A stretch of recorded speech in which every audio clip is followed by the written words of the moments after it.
thought we would take a minute and just show you how to download a Fusion file and how to upload a Fusion file. You will be given a link to a file, and it's going to be in the Google Drive folder. And this is what happens. So I click that link, and it's going to come up and say no preview available. And I'm just going to click download. And when I go to download, you can see that it downloads it to our computer.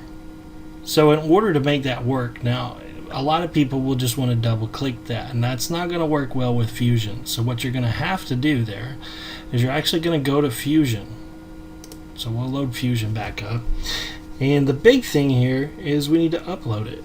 So to do that, right now my screen is untitled. There's not a whole lot going on. We always call this the waffle over here, but it's really the data panel.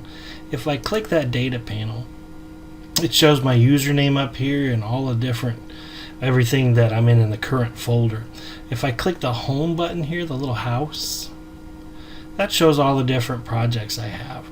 So what I would do is I'd create a new project, and really what you're doing here is you're creating a folder. So I'm going to just say PLTW training. Once I press enter, it'll create that folder.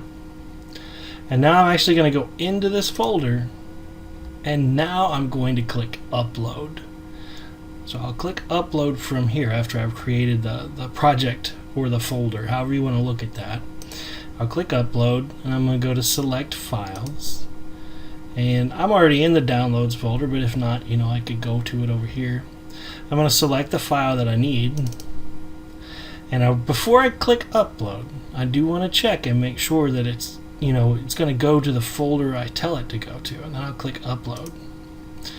And you can see it goes through this process of actually uploading the file, and it'll tell you when it's complete. So I can close out of this now, and there's a couple of ways to get this file up. I can either double click it over here, just double click it, and it'll put it over here where I can draw, or I could have just drug it over, and I'm getting an error because it's already there.